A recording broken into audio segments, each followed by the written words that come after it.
ድሮ ካነበብኳቸው ውስጥ የፍሬደም ክፋደን መጽሐፍቶች ዋን ባይ ዋን አንዱ ነው።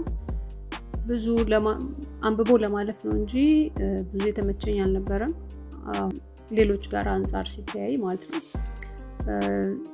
ጀስት ለማንበብ ዝም ብላችሁ ለማንበብ አንብቡት፣ ግን ምንም ፕሎት ትዊስት ቢኖረው እንኳን አት ዘ ኤንድ ያን ያህል ይሄ ሰስፔንስ የሚያደርግ ብዙ የሚያመራምር አይደለም እኔ ያገኘሁት።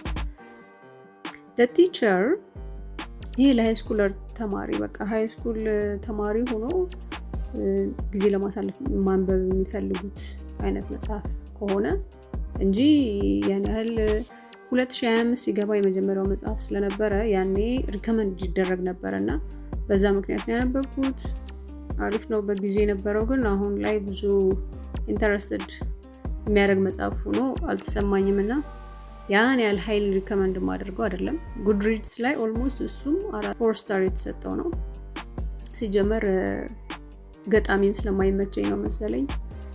እዛ ዋን ኦፍ ዘ ካራክተር ገጣሚ ያለና አንብቡት ታገኙታላችሁ ማን እንደሆነ፣ ግን ለዛም ይሆናል የደበረኝም ካገኙት። አሁን የዋርድ ዲ የተሻለ ነው፣ ግን ፕሎት ትዊስቶቹ ላይ የሆነ early መጀመሪያ አካባቢ ላይ የሆነ ሂንት ነገር የሰጠች መሰለኝ፣ ማለት ቀድማችሁ እንድትምቱ የሚያደርግ ነገር አለ።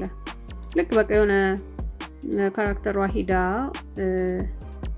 ዶክተሩን ኦፊስ ገባ፣ በተለይ በቃ the moment realize የምታደርጉበት የሆነ ጫማው ጋውን አላደረገም አይነት፣ የሆስፒታል ልብስ ለብሷል ግን ጋውን አላደረገም፣ ጫማው አልታሰረም የሆነ ጫማውን አላረገም ነበር አይነት ጽሁፍ አለውና ብዙ ያን ያህል ገስ እንዳደርግ አድርጎኛልና መጽሐፍ ያን ያህል እንደው ሰስፔንስ ያደርጋል ብላችሁ ልገዙ ካሰባችሁ ዋርድ ዲ ይሻላል። በተለይ ከሁለቱ ዋው የሚያስብል ኢፌክት የላቸውም ሁሉም፣ ግን አንብቡ።